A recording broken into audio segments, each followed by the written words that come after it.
Pada kaum dangu Wilujeng tepang dangu deui sareng acara matuh dongeng enteng nu kasangakeun ka para wargi sadaya. Anu mana Mang Jaya baris neraskeun hanca dongeng nu katuna kamari. Para mitra sadaya dongeng teh judulna Musuh Warisan karya Kiliksa. Ayeuna nincak bagian kasalapan kasugri kaum dangu sadaya Mang Jaya ngahaturkeun rebu nuhun laksa ketika bingahan. Mudah-mudahan para mitra salamina aya dina ginanjar kawilujengan. Atuh dina Mang dongengkeun ye dongeng kirang nyugemakeun hapunten, mangga wilujeng ngadangukeun carios nyambung judulna nyaeta Musuh Warisan. Dongeng urang teh nuju ngadongengkeun perkawis Mang Roda di sauran ku Bah Purwana nya, disangkina bade ditarosan lepat ucap. Wah, bagja tu uyahan atuh kitu mah nya. Bu, cida teuing ning maka Mang teh Bulugis atoh bakal inu narosan ari pekengan seukur bade ditaros. Namun kitu mah teu tulus atuh ngimpi dibaca karai teh, cek Mang Roda bari kalacat unggah ka imah. Terus diuk bisang hareupan Bah Purwana sarta pok nyarita hormat pisan. Pada aya pikir saeunaon juragan? Abdi teh ngaros leuwas disaur ku juragan teh. Laras bade ditaroskeun ditarosan kitu abdi teh, cek Mang Roda. Bari diuk butak ditek teu daek cicing jigan loba tumila. Hahaha, ari Mang Roda. Lain rek ditarosan Mang Roda teh, tapi rek ditanya laporan sapopoe. Lantaran geus aya 5 poe. Nah, Mang Roda teh teu laporan ka Abah teh. Aya naon deui nu aneh teh atuh Mang Roda? Saur Bah Purwana bari neuteub kana beungeut Mang Roda. Oh, perkawis eta Bah. Duh, rumaos abdi teh rada telat masihan laporan ka Abah teh. Memang salares nama aya hiji perkawis anu peryogi kauninga ku Abah. Nanging ari kawitna mah hoyong sakantenan ngariung sareng jang supala supados tiasa sakantenan dibereskeun. Tah, ku jalaran kitu abdi teh rada telat maparin laporan ka salira Abah teh. Nanging dugi kadanget ieu jang supala teh teu acan sumping keneh bae. Janten kapaksa we bade disanggemkeun ayeuna ka Abah. Dupi nu jantun emutan abdi teh nyaeta perkawis jalmi nu kantos darung di puncak Gunung Wilis teh Abah. Eta jalmi parantos kapendak laratanana dugi ka akar-akarna. Hari jenenganana katelah jured. Lemburna di kampung Cihaur, dudungan Mat Jalil. Dudungan Mat Jalil. Atuh ku ayana kajantenan eta teh kaluhurna teh nyaeta Nagasuni nu kantos tarung sareng Abah teh ya. Janten ngarupikeun hiji tawis yen paguron urang teh parantos aya nu diancam ku musuh. Sakitu perkawis nu penting teh Bah. Mugi tiasa janten uninga, cik Mang Roda. Nyarita istudariana ker lang Bah Purwana ngahuleng meningah haneng bakat ku ulang. Kulit taar katarangariut tanda mikir soca molohok neuteub ka Mang Roda. Kitu deui Ibu Mimi harita ngilu ngabandungan kana laporan Mang Roda. Menisirikna teu ngagurubug bakat ku kaget. Terus Ibu Mimi rutret ka Bah Purwana jeung ka Mang Roda. Tapi ngan saukur bisa colohok dari ngilu, mikiran mah teu bisa, teu dilapok Bah Purwana nyarita, bangun anu kaget jeung rada teu percaya. Ke Mang Roda, naha bener Nagasuni teh hirup keneh kitu? Ari leres enteng teu nama da abdi mah teu tiasa menang tos geun Bah. Nanging saupami ningali jalmi nu nyanak wartos mah moal lepat deui tang tos leres. Margi abdi teh percanten kana kanu nyanak eta katerangan teh. Nanging duka ari pemenak yang supala atanapi pemenak Abah mah da kitu nu mawi teu engal-engal disanggemkeun ge Bah. Hari nu mawa bejana saha cing terangkeun sakalian ngarah ka harti pisan. Malah lamun perlu mah dadarkeun we sakabeh lalakonna. Ngabah. Dupi nu nyanak wartos teh jenenganna teh Kang Ikung anu sakumaha parantos disanggemkeun ka Abah. Dupi lalakon anu salengkapna mah kieu gerabah, cek Mang Roda. Bari derak-dak nyaritakeun katerangan ti Kang Ikung ngeunaan si jured jeung laku lampahna malah sapap pamaksudan Kang Ikung anu sabenerna ge.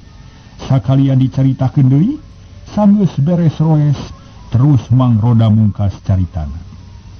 Sakitu lalakonna teh Bah. Janten numutkeun emutan abdi mah eta teh tiasa dipercanten, cek Mang Roda. Nyarita bangun anu yakin. yen caritaan Kang Ikung teh bener. Ya kahar itu hari kitu mah carana teh. Paingan atuh waktu baheula kurang di teang-teang si Nagasuni teh eueuh tempat rubuhna. Di tempat rubuhna teh. Jadi lamun kitu mah tetela si Nagasuni teh harita teh bisa kabur atawa aya nu mawa kabur meureun. Bahaya gede atuh lamun kitu carana mah. Lantaran manusia model si Nagasuni mulai jalma atah-atah. Sajaba si telenges jeung barangasan teh elmuna gitu bisa dianggap enteng. Mangkaning si Jured geus bisa lolos tina kepungan Mang Roda. Nu tangtuna ge ayeuna teh satungtung urang teu nincak dina jalan salah mah. Nyaeta urang pokona mah meureun lah. Siap-siap we dinarima pangjurag ti Nagasuni. Tapi pon kitu deui urang ulah sieun teuing Mang Roda. Urang mah mumuntang we ka Gusti Allah. Gusti Allah ge moal nganteur terus-terusan kana kahayang manusia nu boga tekad goreng mah. Dina hiji waktu tangtu bakal pinanggih apes. Kitu ceuk pamikir Abah mah. Bah Purwana tenang pisan nyaritana. Terus gitu masun. Da saleresna sun abdi mah teu sieun lah ku si Nagasuni. Komo ari si Jured mah wareg 10 mayunan oge lah. Anjing sok sanaos kitu ari caringcing mah kedah nya bah. Nyapuguh atuh. Sok sanajan eueuh musuh gai caringcing mah kudu ceuk paribasana caringcing pageuh kancing, saringset pageuh iket.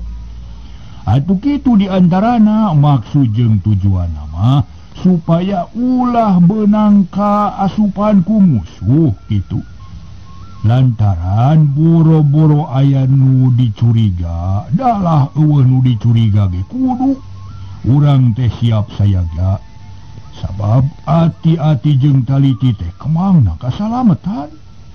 Sok sanajan anu disanghareupan teh ngan saukur pantar si Jured, omat ulah rek dianggap remeh.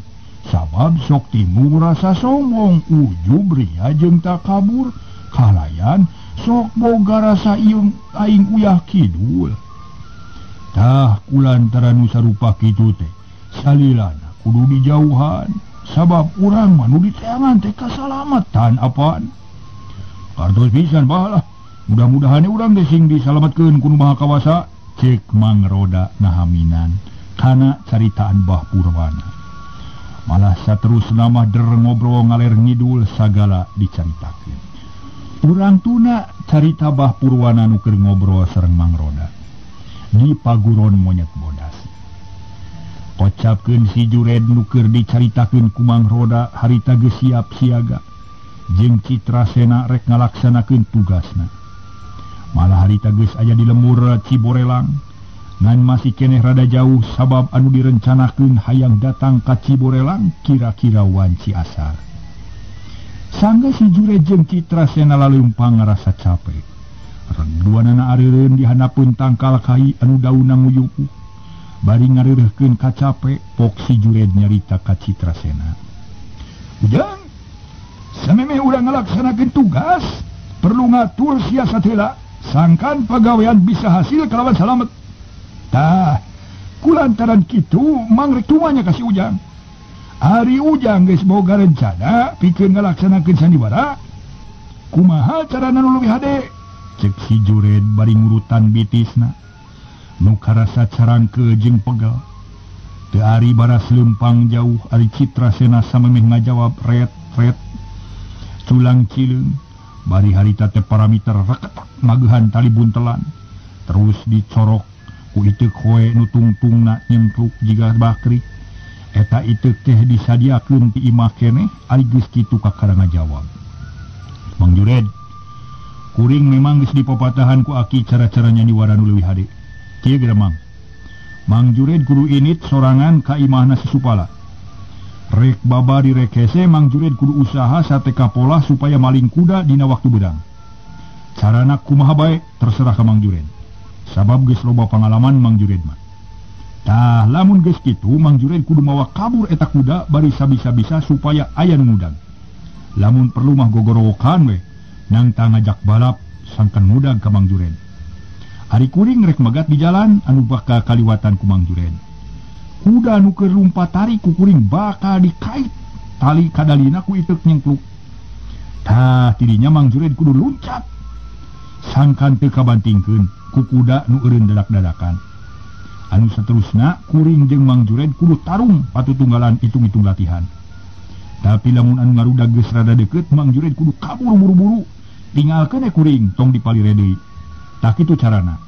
Jadi Mang jeung Ujang teh kudu tarung tapi kudu katinggalian ku musuh kitu. Tah kitu bener. Pinter haglah. Kumang ge kaharti aturan teh tapi kade palebah tarung ulahnya anjang. Mangkana kitu koe teh maunatna aduh manuatna moanna teh jubar mujarab teh. Sabab mangge kungsinya kian kana asiat teh dai deuk. Ari geus kieu rek kumaha jak? Cek si Jured bari neuteub ka Citrasena. Nya urang ini teh geus kieu mah Mang Jured capek keneh eta mah teu. Lamun geus capek hayu urang ini ayeuna. Lamun geus henteu capek urang ini. Cek Citrasena bari jung nangtung. Siga nu geus teu sabar hayang buru-buru init pikeun ngalaksanakeun pagaweanana. Si Jured pok ngajawab. Ih, ulah kita sarupa tenjang, tenang we naha. Lumampah bareng jeung Mang malantaran lamun burung gusu bisi matak cilaka temahna. Nu akhirna matak gagal kana rencana sok tiukeula dileunat. Sabab lembur Ciborelang teh geus deukeut pan. Sedengkeun panon poe luhur keneh. Ke ulang nungguan panon poe dengdek ngulon. Hilang bara bisa datang ka dituan Cisareupna mah. Ari pokona Mang teh hayang ngopi heula jang. Aya keneh bakal gitu. Sok bukalah Mang lapar ya.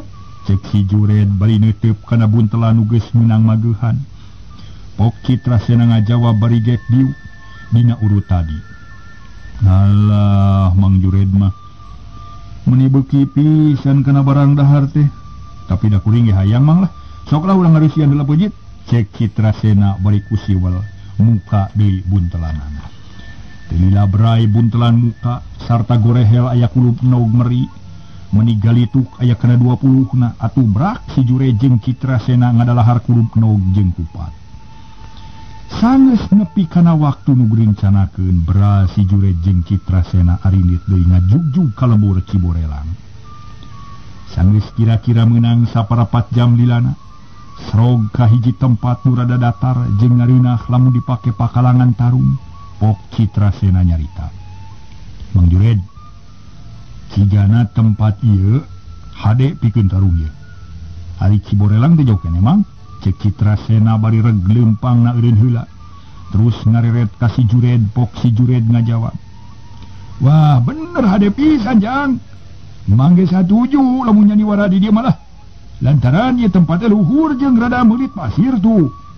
Jadi nu mudag-mudag teh kudu nanya ka dieu. Ari Mang bakal mangih mudun. Tang tu dina kabur bakal gampang pisan dah moal kasusul. Halus jang satuju mangge. Lantaran lembur Ciborelang teh ngan saeutik deui itu. Cek si Jured bari rarat-reret nempuan ka sekuruling bungking di eta tempat sangkan teu poho lamun engke kadinya ari Citrasena pok nyarita deui. Lamun kitu mah kuring rek cicing we di dieu ngadaguan Mang Jured ngaliwat. Yung atuh geura init Mang. Engke lamun tarung jeung urang jeung kuring di dieu nya. Jadi pokona malah urang tarungna ge nya diwara deui kade deui ulah nyaan da kuring ge moal nyaan. Cek Citrasena bari koloyong ka sisi jalan. Gek diuk dina luhureun jukut hanapeun rungkun haur koneng. Nya lah pek tungguan datangna Mang di dieu. Pokona beberes lah. Ujang ulah ngarasa melang jeung hariwang lantaran Mang teh geus tuma nya diwara jeung ngagorang-ngagarong mah. Yo Mang init ya. Cek si Jured bari leos ningalkeun Citrasena nu keur diuk bari nangkep buntelan. Pano neuteub kana tonggong si Jured nu harita geus ngaleos ini. Urang balik deui ka lembur Ciborelang para mitra sadaya. Kira-kira wanci asar Kang Ikung keur ngobrol paduduaan jeung Mang Roda. Duanana dariuk digigireun gedogan sisi si pasar bari pating pelenyun udud para wargi sadaya. Aduh ieu mah ya. Ngaso heula para mitra deuh ieu sate can dilajengkeun ngaso heula ngaso. Teu lila para mitra sadaya Mang Roda tuluy nyarita. Kang Ikung, ari akang geus apal pisan kana ngurus kuda. Namun geus apal pisan mah kuring rek guguru lah. Miara kuda jeung sakalian rek guguru tumpakna. Lantaran ari diajar bari mawa karep sorangan mah kalaka tigu bros ka sawah geuning. Kumaha sanggup Kang Ikung? Cek Mang Roda bari panon neuteup ka si Passer nu keur nyatuan. Ari Mang Roda nyatang tue diajar tumpak kuda mah kudu teu make guru mah matak cilaka atuh. Ari perkara ngurus kuda mah keur akang mah teu jadi pagawean sapopoe geus jadi pagawean sapopoe. Atuh tumpak kuda nya kitu deui, malah akang mah lamun tumpak kuda geus tara make kudula kadali sagala rupa. Dikoncer we kawas tumpak muni. Taina lamun Mang Roda boga niat hayang diajar tumpak kuda nu aman, nu matak salamet, nu matak minah kana hate, hayu urang diajar ayeuna jeung akang. Jawab Kang Ikung. Bari jung nangtung jiga nu ngajak ini harita kene. Atuh jung Mang Roda ge nangtung sarta pok nyarita deui. Beres Kang Ikung beres lah. Ya urang hit ayeuna kene ah. Cek Mang Roda bungaheun pisan. Sarta harita keneh kolotrak muka palang panto istal. Sup Mang Roda asup ka jero istal. Sarta pok ngomong ka si Passer. Passer, urang piknik euy lah. Tapi ulah nyilakakeun deui euy ka dewek euy ah. Nam kaluar buru-buru. Cek Mang Roda. Bari nepak tonggong si Passer koloyong si Passer kaluar ti istal. Dituturkeun ku Mang Roda ari Kang Ikung barang nempo si Passer sakitu ngartina teh pok nyarita. Waduh hade ye kuda teh ye. Tenging meser ti mana kuda teh Mang? Jiga-jiga kuda kalapan unggal ieu mah ye. Cek Kang Ikung bari plak-plak nepakan tonggong kuda nurutan Mang Roda. Atuh reg kuda teh eureun jiga nu ngahaja ngadagoan nu rek naek kana tonggong manehna. Ari Mang Roda pok nyarita bari ngusapan si Passer. Kumaha ini na Kang Ikung ya? Mending tuntun we kuduaan atau mending tumpakan gitu. Sabab latihanana ulah di dieu dah hareurin atuh urang di ditu itu ditongo aya nu lega paranti ngangon. Cek Mang Roda bari nunjuk ka tebeh tongo. Wah, da ieu mah udana badag urang pake boncengan we lah hayu Mang Roda. Mumpung beurang keneh ongkoh. Cek Mang Ikung bari gajeleng clak diuk dina tongong si Passer. Atuh nempo Kang Ikung kitu para mitra sadaya.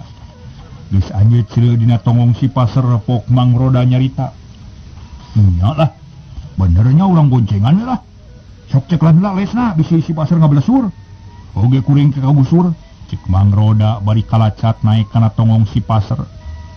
Sanggeus aya dina tongong si Passer mah pok Mang Roda nyarita deui. Kebut Kang Ikung sok lah. Ieu mah dipoe lumpat sakumaha lumpatna ge lah. Satarikna ge wani ragrag. Sabab bisa muntang ka tak Kang Ikung.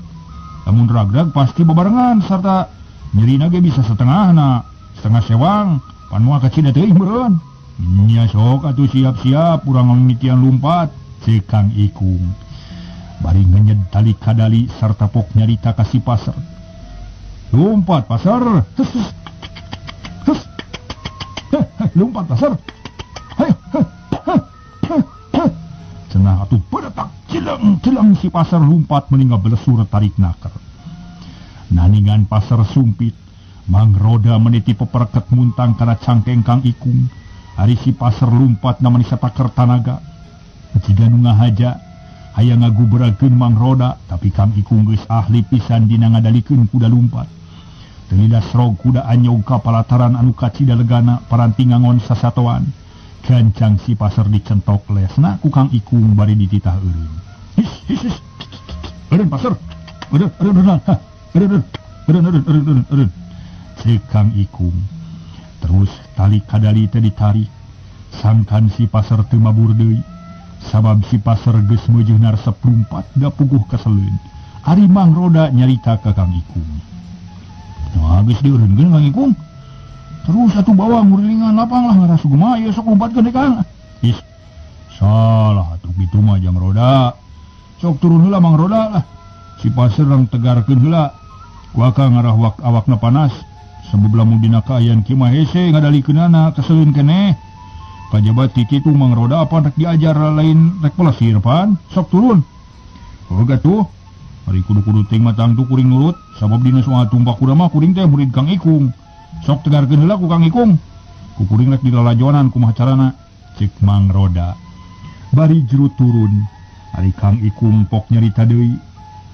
Nya urang contohan heula sakalian, heug kumang roda kudu ditangetkeun ngarah ka harti tata carana tumpak kuda. Sabab diuk dina tongong kuda teh teu bisa salse kawas tumpak motor, sok Bandungan. Cek Kang Ikung bari terus ngenyed deui si pasar, beretak si pasar lompat deui terus ngurilingan lapang. Dalila cileng-cileng caul si pasar ngajaul nangtung ku dua suku. Ari suku hareup rangah bari disada hihiman. Tapi Kang Ikung geus apal kana kaayaan model kitu. Gep Kang Ikung nyekel kana susuri si pasar. Bari dua dampaleungeun ditojerkeun kana kekemplong si pasar. Atuh salamet teu ragrag malah kalah kabeuki pageuh nangklok dina tonggong si pasar. Dalila beretak si pasar lompat ngurilingan lapang. Bari disada tarik naker. Mang roda nu lalajo sisi lapang sirahna teu daek cicing. Terus pupurlitan nutur-nuturkeun lompatna kuda. Baru rengha peranjug jika nungilu capek. Dina kaayaan kitu para mitra anu mulia. Rentang-rentang ti kajauhan aya hiji jalma nu datang ngadeuketan ka eta tempat Mang Roda. Barang geus rada deukeut breh katempo. Jelas pisan yen nu datang teh si Jured. Barang ku si Jured kadengieun yen aya sora kuda nu keur lumpat bari disada. Reg si Jured teh ngaraneg heula leumpangna. Terus sirana dengdek ngadedengekeun ti mana datangna sora. Sanggeus tetela pok si Jured ngomong sorang. Jika aya kuda nu keur lumpat. Tapi naha angger wae dilebah dinya atunya. Nu keur diajar kitu di lapang. Rek diintip heula sia ku aing. Saha nu nyaho eta kuda nu si Supala? Lamun nya kitu bagja temen aing deui teu kudu kalemur ciborelan. Aya-aya we meureun milik lamun bener-bener si Supala mah. Cek si Jured ngomong sorangan bari terus lempang. Ngajugjug ka lapang tempat Kang Ikung ngalumpatkeun si pasar. Dalila si Jured geus tepi kana deukeut lapang terus nyalingker kana rungkun bari melong ka lapang. Barang breh teh ku si Jured katempoeun yen aya Kang Ikung keur negarkeun si pasar bari disaksian ku Mang Roda. Kebeg si Jured ngagebeg bakat ku kaget lantaran si Jured apaleun pisan ka Kang Ikung. Kitu deui ka Mang Roda bari nyumput dina rungkun pok si Jured ngomong sorangan. Hai, nasi koclak aya di dieu. Jeung deui naha? Pet bisa ngahiji jeung si Roda eta si koclak teh. Tapi paduli teuing lah, sabab nu penting mah keur aing. Kuda si Supala kudu beunang ku aing. Ngan kumaha carana ye? Hari ditaraga ku kasar geus tantu aing eleh. Lamun di dagoan bongohna mana temen lila na meureun mangkan hinjang Citra Sena geus nungguan dan tuna ge bakal keseleun. Bingung ye ngareupanana ye. Bingung ngalieuranana ye. Cek si Jured bari panon mureleng tas si pasar. Nu keur ajret-ajretan dimaenkeun ku Kang Ikung. Sakedapan mah si Jured ge rada colohok. Lantaran teu nyangka yen Kang Ikung bisa ngamaenkeun kuda kalayan tanginas. Bari morohok kana kuda pok si Jured nyarita deui. Waduh, teu sangka ta si koclak bisa tumpak kuda geuning si bedus teh. Sugan teh aing we nu pinter ngurus kuda teh. Kudu kumaha carana ye? Tapi si koclak ngomong naonnya? Cek si Jured nyarita kituna teh bari terus masang deui ceuli. Bakat ku hayang ngadenge kana caritaan Kang Ikung. Sedangkan Kang Ikung teh disangkana ku si Jured mah si koclak lantaran baheula waktu tepung teh ngakukeun ngaran si koclak. Dalila Kang Ikung mimiti kadenge deui. Sok turutan Mang Roda, tapi kade ulah poho nyekelan tali ka dali ye. Sabab lamun eta tali lesot tina leungeun urang bisa cilaka Mang Roda. Buktina basa kahalangan oge. Mang Roda teh ngajurah halir. Cek Kang Ikung bari terus ngadeuketan ka Mang Roda. Sedang si pasar ngiclik nuturkeun pandeuri jiga nurut pisan ka Kang Ikung teh. Ari Mang Roda pok nyarita bari nangtung sarta mapag ka si pasar. Mangga guru. Da Kang Ikung teh guru ari dina perkara tumpak kuda mah nya. Sok Bandungan ku Kang Ikung ieu. Kuring rek nyobaan urutan Kang Ikung tadi. Cik Mang Roda bari kalacat mancal kana tongong si pasar. Dalila oge geus anyecleuk dina tongong si pasar sarta keplak nepak beuheung si pasar. Beretak si pasar mimiti lumpat deui mawa Mang Roda. Terus kukurilingan di eta lapang bari teu boleh disada gagah naker. Teu beda ti kuda perang, tapi lumpatna can loba paningkah kawas Kang Ikung lantaran mangroda can pati apal. Ari si Jured meningaranju barang ngadenge anu nyebut ngaran Ikung teh. Lantaran caritaan mangroda jeung Kang Ikung teh kadenge jelas pisan ku si Jured. Ok si Jured ngomong deui sorangan, "Hah? Dedengian teh si Ikung? Hasabelan manusia sia. Wani-wani nipu ka aing make ngaku ngaran koclak segala. Serada gelo jigana si Ikung teh tah. Tapi kabeneran pikeun aing mah. Lantaran moal kudu hese neangan si Ikung. Awas ya lamun tugas maling kuda geus beres, dicangkalak si Ikung ku aing. Sakalian ku aing sia. Baik digares ku aing geuleuh. Cek si Jured bari terus lempang lalaunan. Bari salungkar salingker.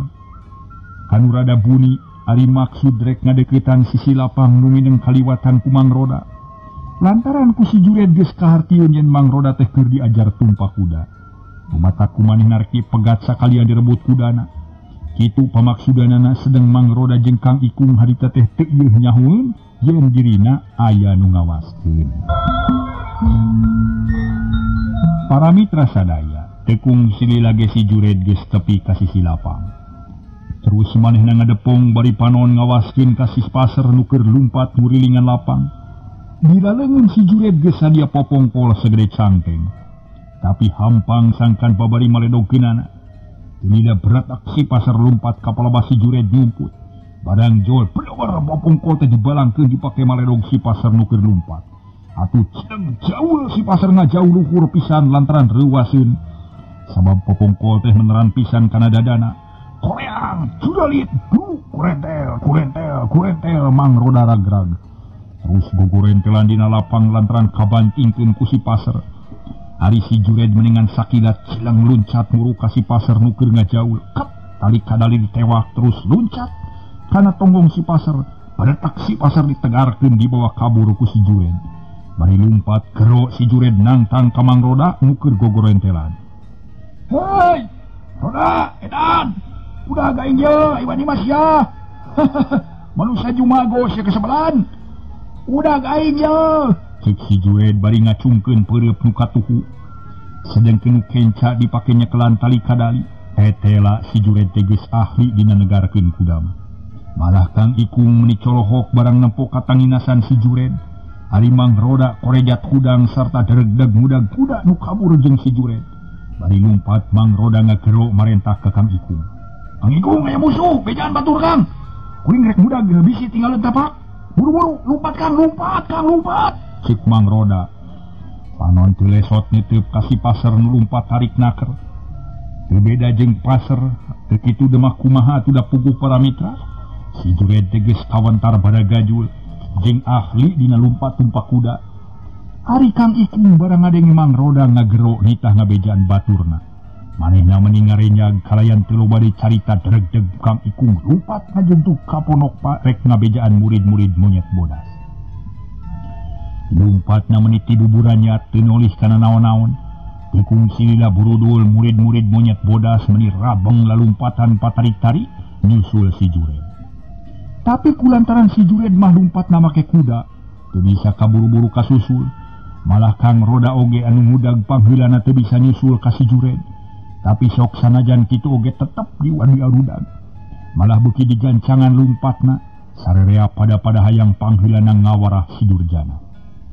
Ari si Jured para wargi sadaya bari nyekelan tali kadali terus ngalir ka tukang barang breh kumanehna katempoeun aya mangroda nu keur lumpat mudag si Jured. Puguh si Jured meuni bungaheun sarta pok nyarita. Malah para mitra nyarina teu bari eureun sagala. "Halus pisan ieu mah ye. Sugan aing teh sia moal warenin mudag si roda sapi si badul. Leudrek dikenoran ku aing ge bari cicing ye lumpat kuda teh ye. Sebelum gancang teing bising maka susul." Cek si Jured bari terus nyentok tali kadali lalaunan. Reg si pasar lumpatna eureun terus muter jiga rek balik deui. Gancang ku si Jured dikanyed bari nyarekan ka si pasar. Udah belat sia. Ini tah eureun aing teh kuda sia. Kudu lumpat lalaunan deuleu. Sok maju lalaunan sia lumpatna. Nyiclik sia lumpatna deuleu. Cek si Jured beri luah clear ka tukang sok sieun anu mudag datang teu kanyahoan. barang breh kanu rada anggang ku si Jured katempo loba jelema anu mudag ka manehna. Lalumpatna bari ngacungkeun bedog serta pating gorowo, matak soak lamun ka jalma saliwat ngan untung ninggang ka si Jured. Jalma nu buraong jiga bungaok, lila gero Mang Roda ngancam ka si Jured, bari ngacungkeun bedog anu geus dilagar ti tadi keneh. Bangsat, daguan sia jurig. Awas sia lamun terus kabur dicacag sia bangsat ku aing. Bangsat sia, bangsat daguan sia aing. Cek Mang Roda, tetep ngabar-ngabar bedog jiga nu geus teu sabar hayang buru-buru ngadeh ka si Jured. Ari nu sejena harita teh geus ampir nyusul ka Mang Roda. Lalumpatna sarua bati pating gorowo, minangka keur geumpeur-keun ngageumpeureun si Jured. Tapi pikeun si Jured para mitra, kalah kacak-kakak seuri ngadengen nu ditah eureun teh. Ro manehna nemalan tarik pisan jiga nu heueuh nangtang ka Mang Roda sabatur-batur. Padahal mangagorowok teh itung-itung ngabejaan ka Citrasena nu harita geus ampir kaliwatan ku si Jured. Roda sapi, montogo gorowokan sia kurang ajar. Namun bener-bener sia wani newak aing sok udag sia buru-buru kurang ajar. Cek si Jured bari neuteuk kahareup bisi Citrasena kaliwat. Ari Citrasena barang ngadenge aya sora anu pating garero gancang nangtung. Terus lempang lalaunan mapak datang na si Jured. Lempang salsena keur teu jiga-jiga rek nyieun sandiwara. Barang breh ku si Jured katempo manehna meuni bungaheun lantaran tetela Citrasena oge geus siap siaga. Citrasena nu keur lempang bari nogencang buntelan teh atempoeun ku Mang Roda ti kajauhan gero Mang Roda ngagorowo. Sobat, pangnewakeun bangsat bangsat kuda, cik Mang Roda. Bari nunjuk ka si Jured nu ku bedog. Citrasena ti kajauhan kene geus hadiah nyekelan itu koe pikeun ngait si paser. Barang geus deukeut kuliwat Citrasena nyengcek ka sisi. Bari ngaheumbatkeun itu para mitra itu koe teh sukarman. Jaul si paser ngajaul ka luhur pisan lantaran reuwaseun. Kalayang curalit si Jured namru kabantingkeun. Tapi si Jured kacida tanginasna korejat hudang, serepet nalugas bedog pok si Jured nyarita tarik pisan. Setan alas sia, wani-wani ngahalangan ka aing dicacag sia. Rasakeun bedog aing dalaya. Cik si Jured bari celeng luncat kadeuketan ka Citrasena. Hiuk-hiuk kurilap sia. Narajang ku bedogna ngancam beuheung Citrasena. Tapi Citrasena tangina sarta harita keneh. Panarajang si Jured dipapagu itu koe. Hiuk bledag bedog diadu jeung itu koe sora meninggal beletrak matak linu kadengena. Barang seranganana gagal, celeng si Jured mundur heula ka tukang bari ngararasakeun dampa leungin karasa sing sirimeun. Sigana bae Citrasena sanajan nyaho keur nyaniwara ari neungeul nama satakar tanaga. Dumatak si Jured gerada ngaranjug bakat ku kaget sanggeus leungeun lada laler srog masang kuda-kuda salancar bari napalkeun leungin kenca kana dada. Ari nu katuhu nyekel bedog bari ditujukeun ka Citrasena. Bila kajeleng siuk bedog disabetkeun direk babad cangkeng Citrasena ngan hanjaka. Citrasena ge para mitra geus siap kita tadi mula. Bedog nu ngahiuk bangbaraan dipapagu itu koe siuk curela. Dua barang diadu sababaraha kali. Lantaran para wargi sadaya, si Jured ngerasa panas oge hatena ari dilawan ku Citrasena mah. Bedog dibubat babit ngencang atuhu bari ngancam cangkeng Citrasena. Ngan untung ayeuna mah Citrasena geus lain budak balilu taya kanyaho. Warahana gasuni sok sanajan ngan saukur 7 poe lilana geus cukup pikeun ngajadikeun awak Citrasena jadi hiji jawara. Bareng jeunderna tarung antara Citrasena jeung si Jured. Buru-buru rombongan Mang Roda geus daratang ka lebadinya. Bubuh si Jured meninggal lenyap bakat kureuwas lantaran Mang Roda teh geus deukeut. Kalian tulobat carita hiuk nyabetkeun bedog make mabad suku Citrasena. Pelantung Citrasena luncat ka luhur pisan. Para mitra meninggal layang tiga nu hampang. Kasempetan ku si Jured teu dilalaborakeun. Samemeh Citrasena nincak lemah, dereg-deg si Jured lumpat di babaranting ningkahan pangepung musuh. Lantaran kumanehna geus kanyahoan kumaha rapetna kepungan murid-murid monyet bodas. Barang Mang Roda nempo si Jured kabur, gero Mang Roda marentah. Bedul sia, waktuna kabur beak deui. Para mitra. Aduh, ieu mah kumaha tuang Mang Roda? Kabujeng seep cenah waktosna para mitra, mangga urang cekapkeun heula dugi ka dieu nya. sing sabar anjing urang teraskeun deui